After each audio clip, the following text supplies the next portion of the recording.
Welcome, everyone, to the Captive Audience. I'm Kevin Hoare. It is the 5th of September, the day after Labor Day. But in order to commemorate Labor Day as of yesterday, what could be better than to have with us a guest we're truly honored to have, Aaron with the Freedom Foundation. He is the CEO, and this is a fantastic organization. He's going to tell us a lot about it, about his book, and about the labor union movement in the country and what they're doing to save our country. Aaron, welcome to the show. Kevin, thank you for having me on. It's a pleasure. So where do we start? Because I actually started reading the intro of your book, and between that and attending the Freedom Foundation dinner in Oregon last year in 2022, I learned so much about you, actually, and I was fascinated because I didn't know some of that. I knew you had played basketball, and that you had come from England, but there's a lot in there that really tells the story of why the Freedom Foundation. So why don't we start out first by talking about the Freedom Foundation, then let's fill in how your biography brought you to where you are. Sure. So the Freedom Foundation is a 501c3 nonprofit, which means that we're non-political. We call ourselves an action tank, and what we do is we fight government unions. Government unions are the number one contributors to radical leftist politicians in America.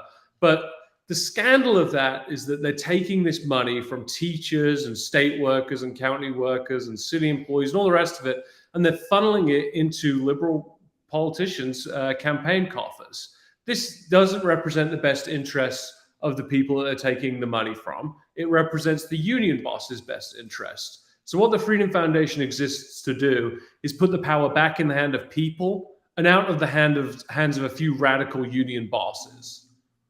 It's kind of a collectivist organization, isn't it? And when it's government unions, it's particularly insidious. I remember hearing long ago that even FDR, when he was president, kind of warned against this. Like, this is electing the people that you're going to negotiate with, and the person left holding the bag are going to be the taxpayers. And then, of course, as you just pointed out, a lot of the time, in so many cases, people that are members of these unions don't necessarily get a lot of help from the union for things that relate to what was supposed to be the original purpose, but also they end up paying for politics that they oppose. Yeah, so let's put that in practical terms. Brandon Johnson is the new mayor of Chicago, and he had over 95% of his campaign funds, of his campaign coffers, came from government unions. We're talking about around $10 million. And so now he's going to go into office as the mayor of Chicago. He's not going to serve the people. He's going to be sat across the table from the union masters that put him into office, and he's now meant to negotiate a contract that represents the taxpayer. That's not going to happen. He's going to inflate wages far past the rates that should be offered. He's going to offer benefits that are unaffordable to the taxpayer. And inevitably, it's going to end up costing the taxpayer millions, to a point where the city of Chicago is inevitably going to end up bankrupt at some point. But that's what the unions are investing in, is these politicians that will ultimately bankrupt cities, bankrupt states, and the way that they're going could bankrupt our country. So what we need to do is we need to have a system where these public employees can create local associations if they wish to, but they shouldn't be associated with these big national union conglomerates. We did a report a year or so ago where we analyzed the National Education Association spending, and they spent 7.5% of their budget on representational activities. And over 50% of it on gifts to nonprofits, political gifts, and lobbying.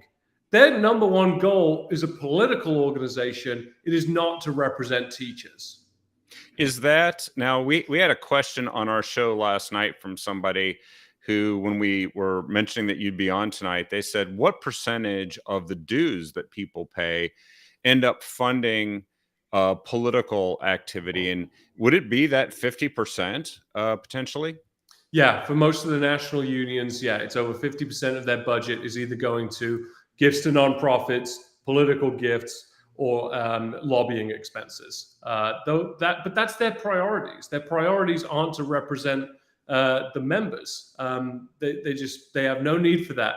They exist to now, and look at the teachers unions the past 2 or 3 years. You look at shutting down schools, masking our kids, critical race theory, sex ed. We uncovered that one of the teachers unions, the National Education Association, again, in 2018, they held their annual conference. We got some internal documents from the conference. Their top 3 agenda items in that conference: CRT, sex ed, and defund the police. In 2021, these have become mainstream issues. So they're not just the number one funder of the radical left, but they're actually also the policymakers of the left. Yeah, they're actually pulling the strings, right? And it's not the members that are paying these dues that are actually deciding all this. It's kind of like it's almost like a giant corporation that's unaccountable to customers, which sounds like the worst of both worlds, actually. Yeah, and you brought up a really good point, is they don't represent the best interests of these public employees. You go and speak to a teacher or a state worker, everybody knows some public employee that's listening to this podcast. They're not some radical leftists. I mean, maybe 1 or 2% are, but most, they're just normal people. They don't want their money going to Joe Biden's campaign. They don't want their money going to Brandon Johnson, the mayor of Chicago. They want to spend their money on gas and groceries and Christmas presents or a vacation or whatever it may be. But the problem that we are finding is that most public employees have no idea that these dues are optional, which comes back to your point. They're unaccountable. They're unaccountable until you tell their members they can leave. Interesting. Yeah, and they actually create this, Rube Goldberg scheme of making it hard for you to even know that you can leave. And then when you can leave, they throw paperwork at you. You guys have spent time, haven't you, trying to arbitrate the process that they put in the way of workers, and you've had to go to court, right, Yeah. to address some of these. Yeah, so in the state of Oregon, for example, as you know, Kevin, I lived in Oregon for a long time. And we have a really great operation led by Jason Dudash, our Oregon director there. And what we found there is that the government, the legislature, got in bed with the unions to make rules and laws that make it harder for workers to leave their unions and make it easier for them to sign up new members. And now the state is even limited to what they can talk about with public employees. They can't, for example, tell them this is optional. So that's why the Freedom Foundation's campaign is so important, because you have to tell every single one of these public employees that they can opt out of their unions and stop paying these union dues. And yeah, you're right. When the unions or the state doesn't allow them to do that, you bet you we sue them. I've got 10 attorneys on staff, 5 paralegals. We have 70 something lawsuits against unions today. And all they do is wake up each morning and think, how can I sue the unions today? Which is great, because lying in order to get money from people is fraud. And that has consequences. And of course, you actually have to fight through a legal system that sometimes isn't always to your advantage or your favor. But that's one of the reasons why folks should actually donate to the Freedom Foundation, is they sustain these efforts. They make it possible for everyone else to actually operate with the truth and with freedom. Now, I just posted the link to Freedom Foundation is not your average think tank. And I like what you said. It's an action tank, because a lot of people are like, all they do is talk. They publish white papers and they tell you how bad it is. The sky is falling. Look, the sky is falling. You guys are out there knocking doors. And that's how you got started, right? Yeah, so I started as a canvasser in Washington State and quickly moved into Oregon in 2015. And yeah, I was the guy I was going door to door telling people that they could leave their unions. And I was really proud of the work that we did. In Oregon, we helped over 50% of SEIU's in-home care providers to opt out of their unions. At the time, teachers and other public employees could not opt out of their unions and stop paying union dues, but home care providers could. So yeah, I went door to door and told them to stop paying union dues. And they did, overwhelmingly, because when they figured out that this was optional and they figured out what the union was doing with their money, they didn't want to pay it anymore. So yeah, we have a really great operation in Oregon that's effective. There's just over 120,000 union members in the state of Oregon, and Jason and his team, they go door to door. They send them mail, they send them emails, they do digital marketing, just about any way that you can think of to contact these public employees. Him and his team are doing it every day. So that's interesting what you said about Oregon. We kind of feel out here in Oregon that the state has been largely run by the public employee unions, that we're one of those states that has a dangerous and very large liability for public pensions that tend to eat at least a quarter, I think, of every dollar that we think is going to something like a classroom to educate students, and instead it goes to something else, which has been negotiated between the people that the unions elected, which happen to be largely Democrats, but we know that that's where most are doing it, and the unions themselves. And then when you look at the people that are staffing the governor's office, for example, they're pretty much people that are handpicked by the unions to go work for that, to almost watchdog and make sure that politician stays the course. And then I think the Senate president, in fact, worked as a lobbyist, I believe, for the public employee union. So the people running the state of Oregon largely owe their existence and their power to the public employee unions, and it's a mess here. Yeah, you don't get elected into any major seat in the state of Oregon as a Democrat without the seal of approval of the government unions. I'll give you a good example. I'll actually give you some hope here. When we started our campaign there in 2015, government unions were spending collectively, I think, $15 or $16 million, something like that, to elect liberal candidates, liberal politicians.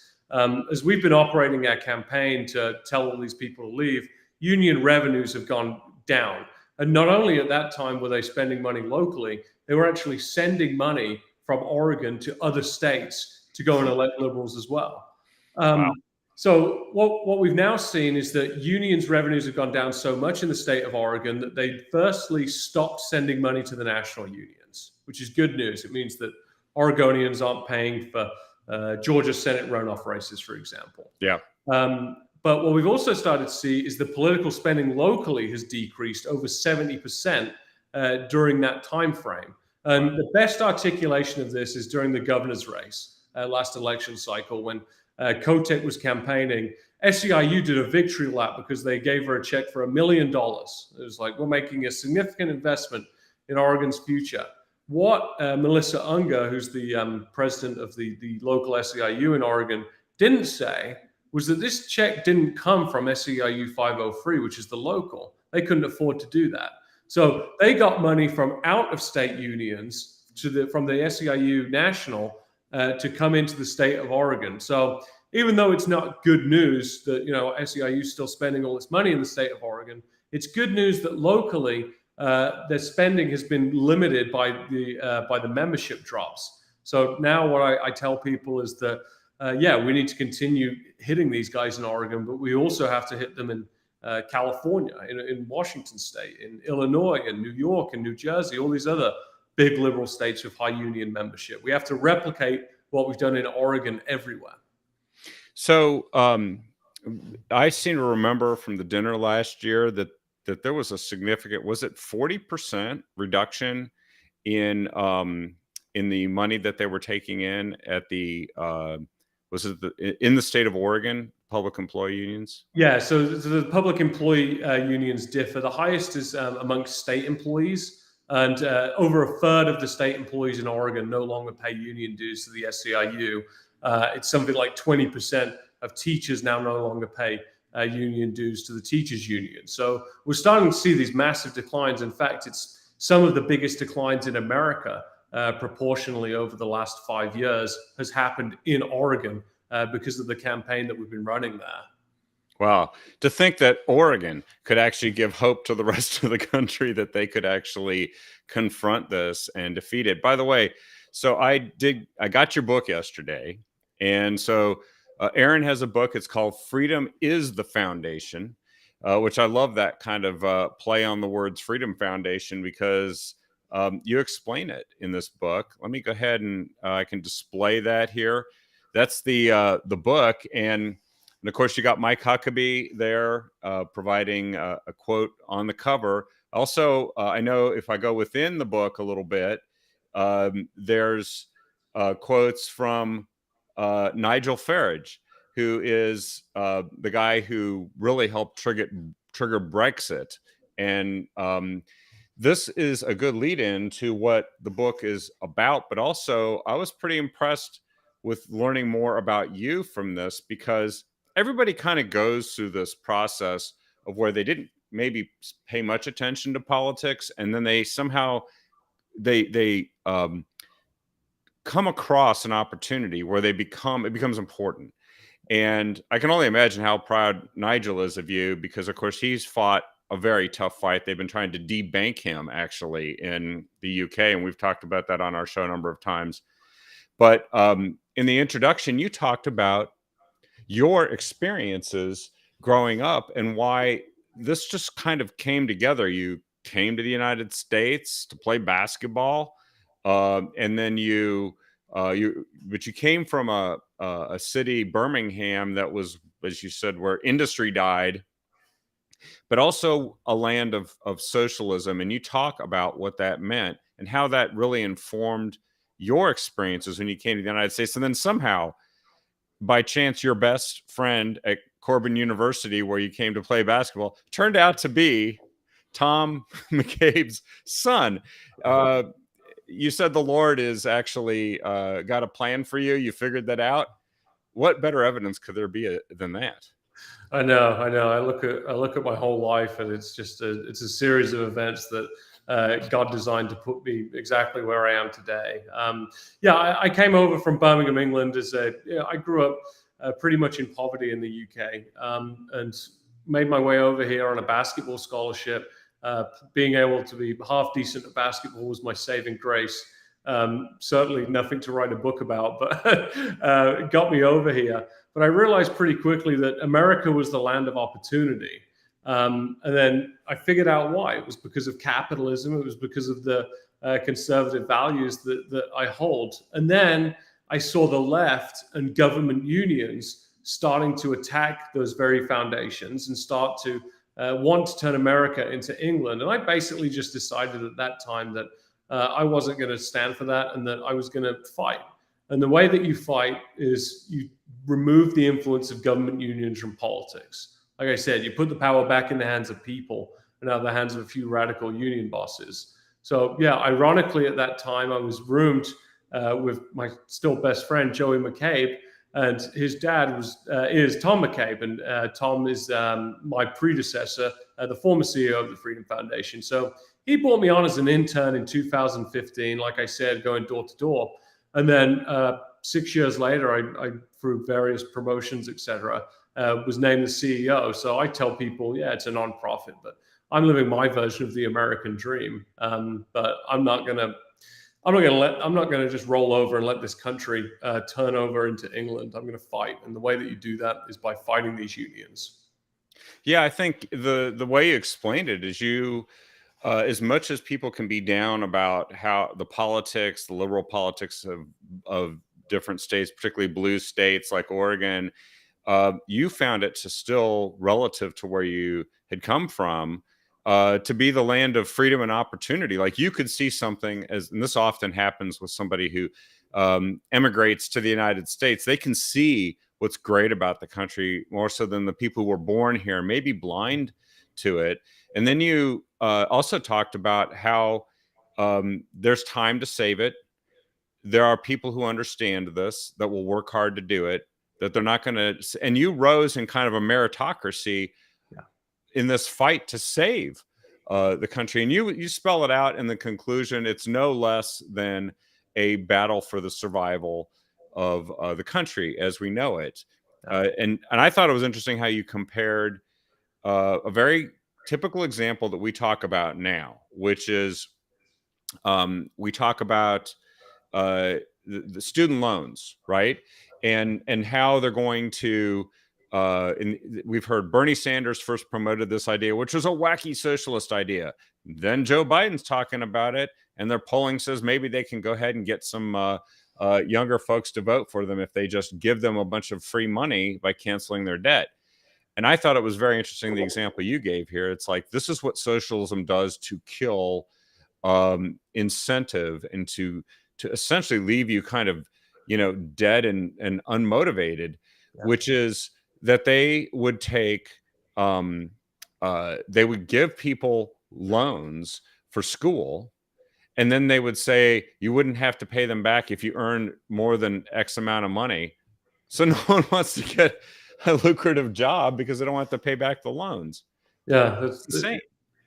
it's the tip of the iceberg in England, honestly. I mean, I still have most of my family still lives over there, and I still speak to them. I go over there occasionally. They come over here, and sometimes we talk about this stuff. But yeah, when you look at the tax schemes, first of all, so you have to pay a tax to own a television in the UK, just like you would renewing your car tabs or whatever in America. You have to do that to own a television over there. You have a flat 17.5% sales tax. You just go through the list of taxes that these people have. On top of that, the benefits that you get back are a national health system.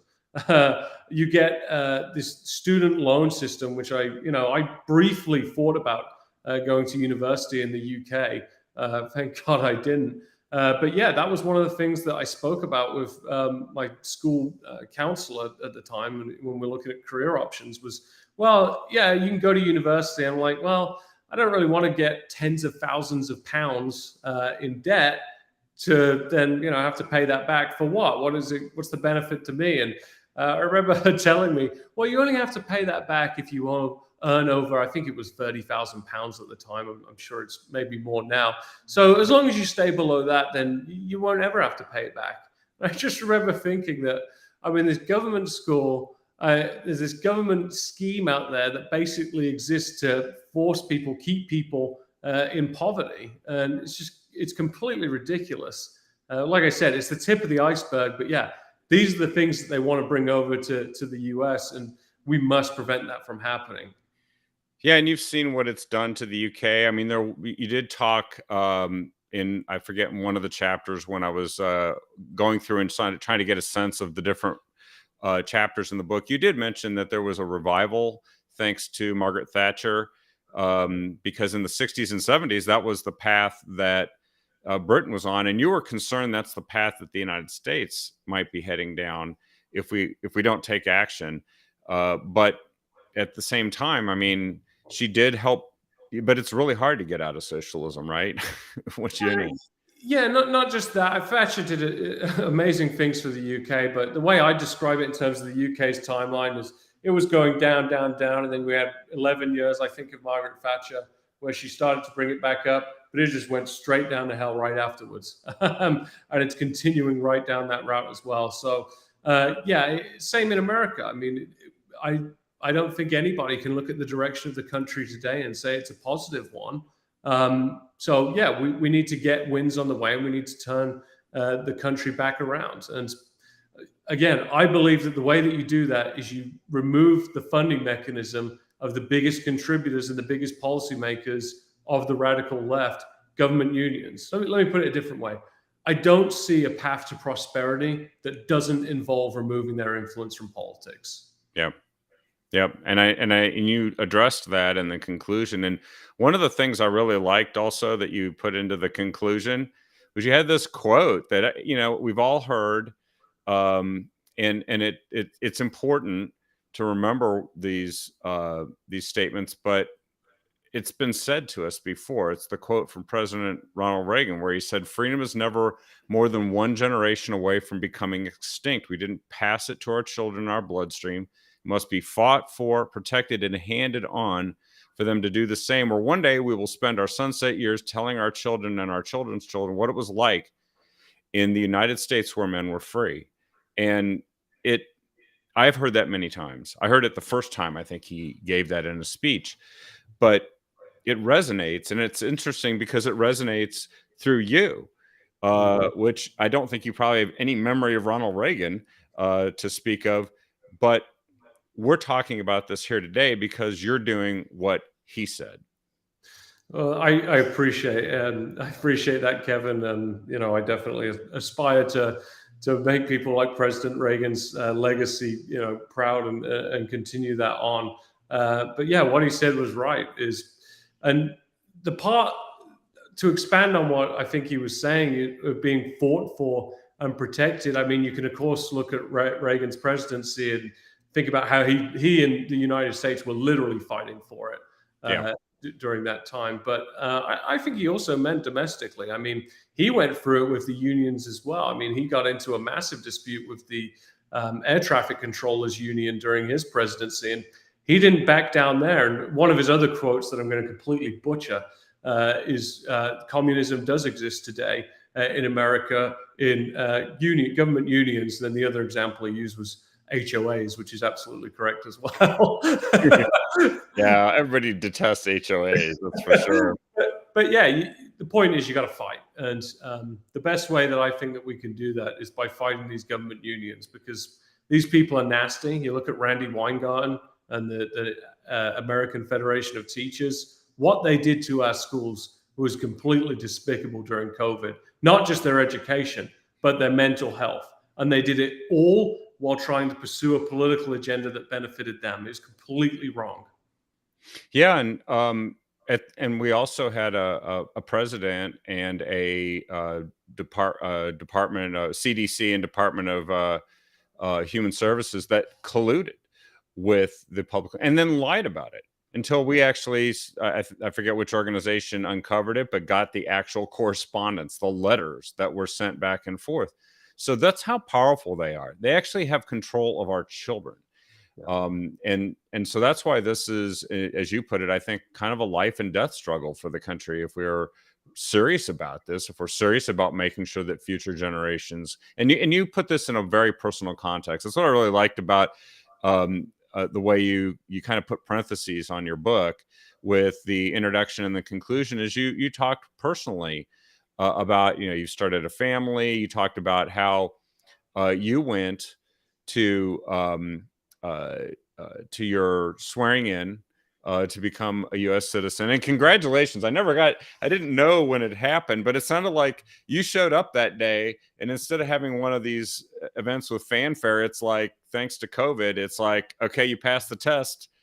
Now it's time for swearing in. Boom, and you're like in the next room with a dozen people getting sworn in the place that, interestingly enough, because that was 2021, right? It's the same place that was attacked and vandalized by Antifa and all the riots and mayhem of 2020. And it's surrounded by homeless encampments. So it's like one place you're actually getting this glorious moment and becoming an American, but you're also surrounded by the evidence that there's a lot of work to do. Yeah, it was that whole experience was it still makes me emotional just thinking about it. But yeah, I mean, I showed up at I maybe put in the application in 2019 or 20 or something like that. Big document, lots of work that went into it.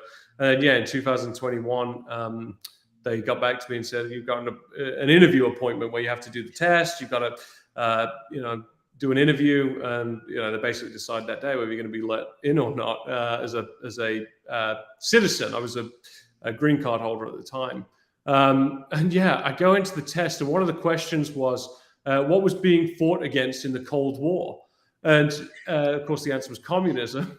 And I remember thinking that, oh, Biden hasn't gotten his hands on this test yet, because there's no way this question would stand if he had. And then it was during COVID, so. The place was empty. I've been to this place probably half a dozen times, and usually it's slammed. Usually you're sat in the waiting room for hours, and there's a million people going around. This time it was empty. There was like 12 people there. So I was one of the first names called, and did the interview. And she said, "Well, you're ready to. You've been accepted. Do you want to do your swearing in later today?" And before COVID, they used to make a big ceremony out of it. I mean, you used to have people come in. It used to be a big deal. But yeah, they just did it.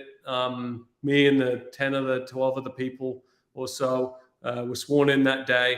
I remember thinking that I'm being sworn into the freest country in the world, yet we're literally being muzzled by these masks Yep. that Biden and his cronies are making us wear. Yeah. Sounds like there's some ironies to the whole experience, and yet, you were proud to become an American, and to, I think, maybe, like I said, fight for it in a way that you understand better than many people that were born into it. And you said at the end of the conclusion here, you said that uh, there's no doubt that this dire state of things in progressive states exists, but um, they don't compare to England and other countries that are mired in a socialist quicksand. And it is a quicksand. I lived for 9 years in the Netherlands, and I got to see it too, in a way that most Americans never get to. And we aren't close to that yet, is what you said, but you're bullish on America. And actually, that is such a quintessential thing. I found that wherever I went, the optimists were still the Americans. Like, I Yeah, think we can do this. yeah. Yeah, throughout history, America has been, we've always overcome uphill battles and struggles. And of course, been mistakes along the way. But yeah, I'm bullish on the future of America. Um, I, I think that I think that the union's best days are over. And I think that the next generation gets such a bad rap. But honestly, the young people that I speak to, I'm encouraged by them. They don't recognize they don't recognize the conservative values in the traditional sense that we do. I mean, you look at polling, they're pro-abortion just naturally. That's that they believe in, this environmentalist, climate change stuff. They buy into all of that, but you break down concepts for them and they get it. You talk to them about taxation and they get it. You talk to them about the COVID policies in particular.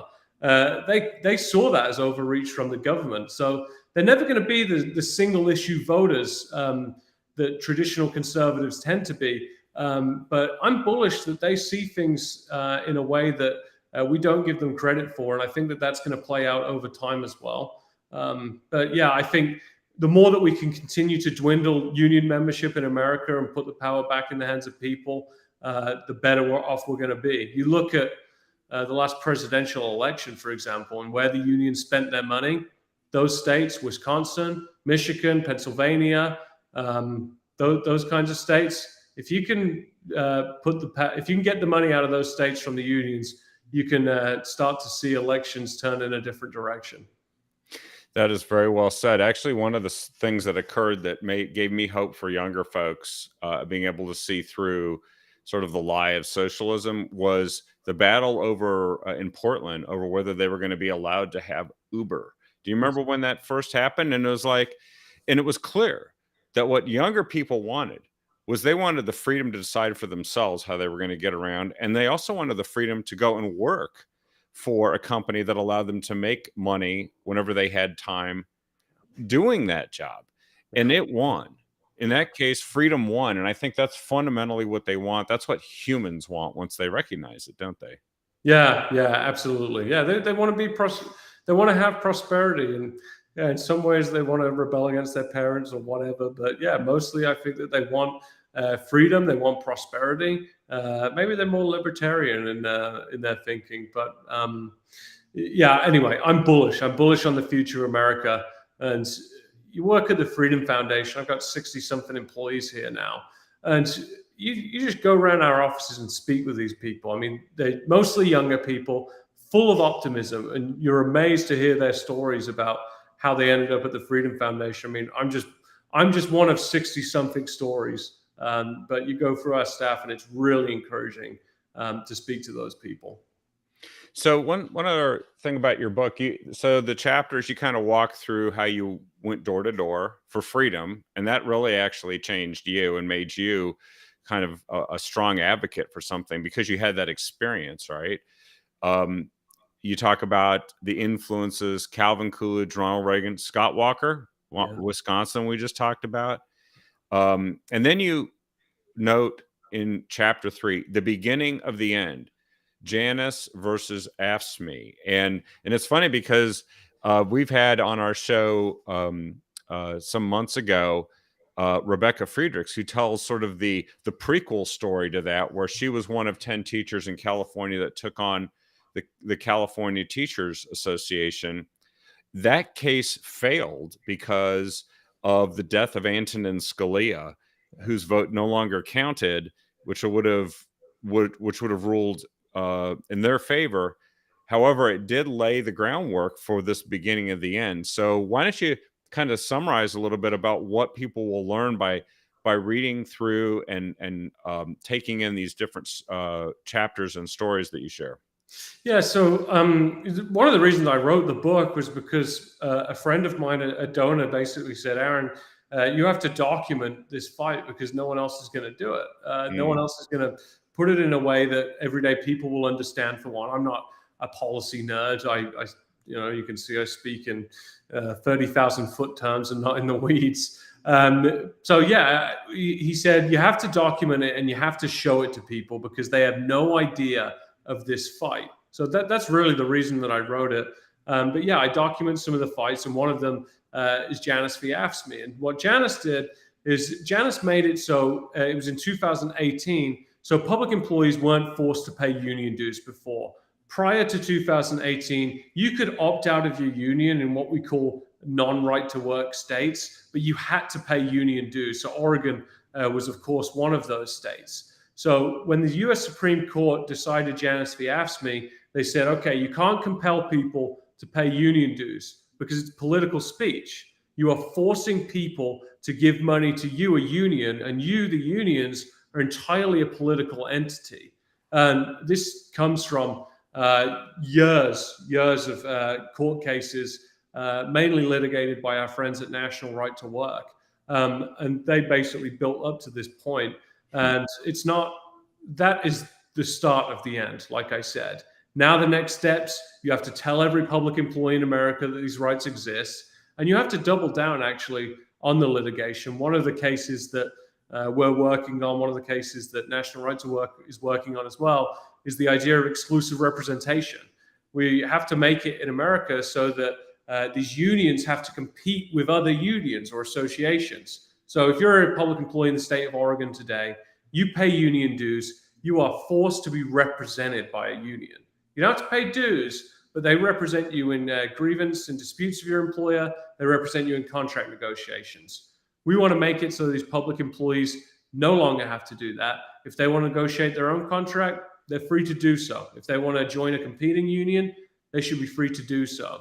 So there's still a ways to go, but it's like I said earlier, the union's best days are over.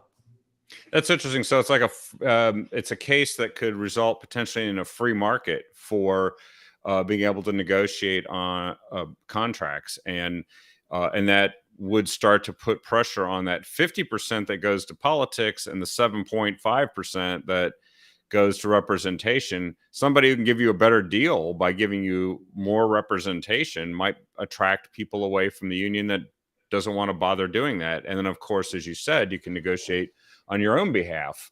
That's really interesting. Do you think that when it comes to schools, because it seems like there's a relationship between the results we get from schools in the public school system and what we see from union representation, people are really, many parents woke up to what's been happening with schools and with their kids during COVID, because they had to be at home and they're like, what is that? What are you studying? Yeah. Some of them not studying, and no one did anything about it. What do you think this impact could be on something as important as education? So the teachers' unions overplayed their hands during COVID. I mean, they showed parents what their agenda was, and parents didn't like it. So what we're starting to see now is we're starting to see parents vote, specifically at school board level, which we haven't seen before, and they're not voting for the union candidates. That's a positive trend. Even the city of San Francisco recalled their liberal school board to replace them with not conservatives, but people that weren't union lackeys. We're also seeing parents and starting to see students eject from the public school system. They're going to charter schools where they can. They're doing homeschooling. I've seen learning pods crop up during COVID. That's a positive trend as well. Parents taking back their kids' education. Lastly, we've seen teachers opt out of their unions in droves. More teachers have left the unions the past 3 years than ever before. This mass exodus has led to hundreds of millions of dollars going back into the pockets of teachers and out of the teachers' unions' political agenda. And you mentioned the correlation between teachers' unions and failing schools. Here's the trend that we've observed. Liberal cities have more spending per capita, per student, than in conservative areas. I'll use the city of Philadelphia, for example. They have about, I think it's $28,000 being spent per pupil per year. It's one of the highest in the country. Wow. Outcomes are significantly lower than the average. The missing component to this is the unions. They're in the middle of all this. They're the ones negotiating for higher taxes. They're the ones making sure that more money is going to the schools, but not to the teachers, not to the areas where it's needed most. Because if you fix public schools in America as a union, you'll have no reason to ask for more taxpayer dollars. So when you drive past your school in Portland or Salem or Eugene or wherever it may be, and you see that the roof's falling off or the windows are cracked or whatever it may be, it's not because the schools don't have enough money. It's because the money isn't going to the schools. They're not going to a higher quality education, which if they solve that problem, they wouldn't have the grievance anymore. And I noticed you mentioned that from the UK, that one of the features is that these entities that just thrive off of grievance and go around and essentially grift all the time in order to get people to either adhere to them politically or give them resources, greater resources. That's something we're familiar with here. Now, you talked about, so the last three chapters, you say the future's wide open, and you talk about heroes and villains. What will people learn from your book when you talk about heroes and villains, for example? The heroes you mentioned earlier, it's Ronald Reagan, it's Scott Walker and his fight with the unions in Wisconsin. We're also starting to see more heroes crop up. I don't reference this in the book, but we've seen governors in conservative states start to combat government unions as well. Governor Sarah Huckabee Sanders is a good friend of mine in Arkansas, and she passed a bill last legislative session that made it illegal for the government to take union dues from public employee paychecks. That's a huge win. Wow. Ron DeSantis then followed suit, did the same thing in Florida. We helped on that. And then in Tennessee and Kentucky, they did the exact same thing. We weren't even involved in those bills. They did it as well. So we're targeting other states. It's with what the teachers unions did. There's more of a political appetite to go after the teachers unions. So watch this space. We've got our target set on 6 more states in the next 2 years. And we believe that these governors are also going to want to get this type of stuff done. Villains, Randy Weingarten, the head of the American Federation of Teachers. You should Google, your audience should Google Becky Pringle, NEA speech. And she's the head of the National Education Association. You watch her speak, it's demonic. Completely demonic what she's out there preaching. One last point, Kevin, you mentioned it. The incentive structure for these teachers unions is to continue failing education so they can cry for more money. And one would argue in the nonprofit space that I'm in, don't you have the same incentive structure? Aren't you incentivized to go and make sure that unions are big and bad so that you can ask more people for money to go and defund them? Well, I tell people that my job is to work myself out of a job. I'll use a better analogy. If you run a nonprofit to end homelessness in Portland, and you end homelessness in Portland, you're out of a job. I hope during my career that I can shut down the Freedom Foundation because we've taken the union's influence out of politics. That's my goal in my career. That's fantastic, because that's exactly what a guy I know named Kevin Dahlgren is saying about homelessness. He's a friend of mine, and he said the exact same thing, because he noticed that people were not actually trying to end it. They were literally enabling it and promoting it, along with the drug use that seems to be related to it. It's funny how these issues run on parallel tracks, and they kind of rhyme with each other the way they function. So that's how serious this is. And um, uh, thank you for writing this book. I have posted, and I'll post it again here. Folks want to get your book either in hardcover, paperback, or in the case of Amazon Kindle. I've just posted the link to that, as well as pretty much any place else that they could purchase books. And I posted a video where you talk about what the book is about in some more detail. There's also some events coming up, and I think we wanted to mention that before we wrap up here today. You have annual dinners. I attended the one last year in 2022, and you have one that's coming up here for 2023 here in Oregon. Yeah. That's going to feature former Congresswoman Tulsi Gabbard. Why don't you tell us a little bit about that, and I'll post the link to that. Yeah, so each year in the Northwest. Northwest is our home base. It's where we have one office in Salem, an office in Olympia, Washington. Most of our employees are in the Northwest.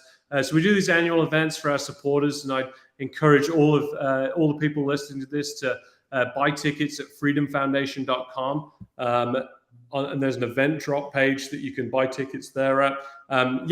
Saturday, September 23rd is our Washington event. That's happening in Renton, Washington, and that features Jesse Waters from Fox News. And then October 14th in Hillsboro, Oregon, features Tulsi Gabbard. And it's basically an opportunity to get together with like-minded folks, hear from a good speaker, get an update from the Freedom Foundation and wins that we're having, and celebrate with people. In the Northwest, I lived there for a long time. It's very easy to become down about the future and that type of stuff. Our events are all positive, and they have good results. So I'd encourage all of your listeners and viewers to go and sign up. Yeah, that is absolutely true. We need that win in our sails and that reminder that we can actually fight and succeed. And I was just totally blown away when I heard the 40% reduction in money going to the unions, and 40% of anything being accomplished by an organization is an enormous result. And you guys deserve enormous credit for doing that. So just to wrap up here, what should folks stay tuned for? You've mentioned a few things. So there's some court cases. There's, of course, the activity on the ground here in Oregon. They can donate at freedomfoundation.com. What else? What would you like to share as we wrap up here, just so that folks know what's coming and what's in the future for Aaron With and the Freedom Foundation?